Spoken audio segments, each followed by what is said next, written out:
The smell of freshly baked bread filled the cozy restaurant as morning sunlight streamed through tall windows. It was a busy Monday in Seattle, and Chef David Miller was already frustrated. The last order had gone wrong. One waiter had called in sick, and now a woman holding a small child stood hesitantly at the counter, her clothes worn, her hair slightly disheveled, her eyes hollow with exhaustion. She looked out of place among the polished marble counters and neatly set tables. Clutching a tiny stuffed bunny in one arm, her daughter pressed her face against her shoulder, frightened by the noise. Before anyone could say a word, David's irritation boiled over. He pointed toward the door and snapped, "Get out of my restaurant." His tone was sharp, his voice echoing across the quieting room. The woman froze, her eyes trembling with shame. For a moment, she didn't move, as if his words had struck her harder than any physical blow. The other customers turned away, whispering. The little girl looked up, her lower lip quivering, unaware why the tall man behind the counter was angry. If you believe in kindness, compassion, and second chances, please take a moment to like, comment, share, and subscribe to this channel. Your support helps stories like this reach more hearts. As the woman began to back away, something glimmered around her neck. A small silver locket hanging from a delicate chain. It wasn't just jewelry. It was identical to one David had seen years ago, one that belonged to a woman he could never forget. He frowned, his anger dissolving into confusion. "Wait," he murmured, his voice softening. "That necklace, where did you get that?" The woman stopped, startled. Her eyes widened slightly, but she didn't answer. She just tightened her grip on her daughter and whispered, "I'm sorry. We'll leave." But David couldn't let her go. His heart pounded as memories flooded his mind. A rainy night, a roadside accident, and a stranger who had pulled him from the wreckage when no one else stopped. He remembered her trembling hands as she fastened a bandage around his arm, her gentle voice saying, "You're safe now." And around her neck, he had seen that exact same silver locket. David walked around the counter slowly. "Please just wait a second," he said, softer this time. The woman hesitated. "That necklace, it belonged to someone who saved my life years ago." Her eyes filled with tears. "It was my mother's," she whispered. "She died 6 years ago in a car crash." The air in the restaurant grew still. David felt his chest tighten. It couldn't be. That woman, the one who had saved him, had it. He swallowed hard, his voice trembling as he said, "Your mother, she pulled me from a burning car. She saved me life when she could have just kept driving." The young woman nodded, tears rolling down her cheeks. "She never came home that night," she said, clutching her daughter close. "They said she must have stopped to help someone, and her car went off the road later. I was 17. Since then, I've been trying to raise my little girl alone. Life hasn't been kind." David felt his knees weaken as guilt washed over him. He had never even known the woman's name, never thanked her properly. And now standing before him was her daughter, tired, poor, and hungry. He took a shaky breath and said, "Please sit down, both of you." The woman hesitated, unsure whether to trust him, but something in his voice, that broken, regretful tone, made her nod. She found a quiet table by the window and sat down, holding her daughter on her lap. The little girl looked around with innocent curiosity, her small fingers playing with the silver locket that had just changed everything. David returned to the kitchen without saying more. For the first time in years, he cooked not out of duty, but out of gratitude. He made warm soup, soft bread, and pancakes shaped like hearts. When Hep listed the dishes before them, the little girl's eyes lit up. "Is this all for me, Mommy?" she asked in her tiny voice. Her mother smiled weakly and nodded. For a while, they ate in insolence. The mother's hands trembled slightly. Ash lifted the spoon. It was clear she hadn't eaten properly in days. Watching them, David, clear's throat, felt something break inside him. The wall he had built after years of loss and regret. He pulled up a chair and sat with them, asking quietly, "What's your name?" "Grace," she replied. "And Thesis, my daughter, Lily."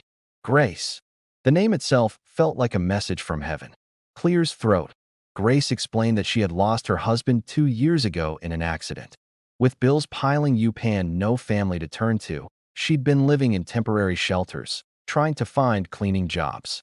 That morning, she had walked into the restaurant, hoping to ask if they had leftover food for her child. But before she could speak, David had shouted. Her words sliced through him like a knife. He lowered his eyes, ashamed. I'm so sorry, he said quietly. I judged you before I even knew your story. Grace smiled faintly. It's okay. Most people do. After they finished eating, David told her everything. How her mother had pulled him from his burning car. How he had always carried guilt for not finding her again. Tears streamed down Grace's face. She touched the locket gently and said, "She used to say that kindness never dies. It just finds new ways to come back." David looked at her and realized that the kindness her mother had shown him had just come full circle. Over the next few days, Grace and Lily became a part of the restaurant's small world. David offered Grace a job cleaning and helping with tables, insisting it was temporary until she got back on her feet. But secretly, he didn't want her to leave. The staff quickly grew fond of little Lily, who loved drawing pictures and napkins and leaving them at each table with tiny words like, "Be kind," or "Smile today." Customers started noticing, and soon the restaurant began to feel warmer, not just in decor, but in spirit. People came not only for the food, but for the sense of compassion that filled the place. One evening after closing time, David found Grace sitting by the window staring at the streetlights with a faraway look. "You miss her, don't you?" he asked gently. Grace nodded. "Every day? But when I see how you treat Lily and how much you care, I feel like maybe Mom's still helping people through you." David felt tears sting his eyes. "Your mother saved me when I didn't deserve saving," he said. "And no UVE reminded me what life was supposed to be about. Giving back what we've been given." As weeks turned into months, Grace's life slowly transformed. With her steady job, she was able to rent a small apartment and enroll Lily in preschool. David helped whenever he could, fixing things, driving them to appointments, even teaching Lily how to make mini pancakes in the kitchen. It wasn't long before the whispers started, customers and staff teasing David about how often he smiled when Grace was around. He didn't deny it. In fact, for the first time in years, his heart felt light. Grace's quiet strength, her humility, and her resilience had awakened something he thought he had lost forever. Then, one snowy evening close to Christmas, the restaurant closed early because of a storm. David found Grace and Lily waiting near the entrance, snowflakes caught in their hair. "We were going to walk home," Grace said softly. But the buses stopped running. Without hesitation, David grabbed his coat. "Come on, you're not walking anywhere in this weather." That night, as the storm raged outside, they sat by the fire in David's home, sipping hot cocoa while Lily slept on the couch, wrapped in a warm blanket. Grace looked around quietly. "I haven't felt this safe in a long time," she whispered. David smiled gently. "You and your daughter saved me twice," he said. "Once through your mother's kindness, and now through yours." Her eyes met his.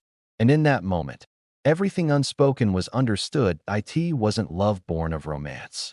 It was love born of shared pain, gratitude, and a miraculous thread of fate that had brought their lives together.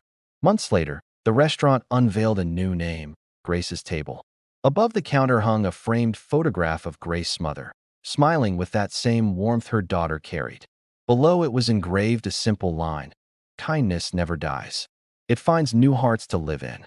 Customers often asked David about the story behind it, and every time he told it, he reminded them how a single act of compassion, a stranger stopping to help, had changed 3 lives forever. If this story touched your heart, please like, share, comment, and subscribe to help spread kindness around the world.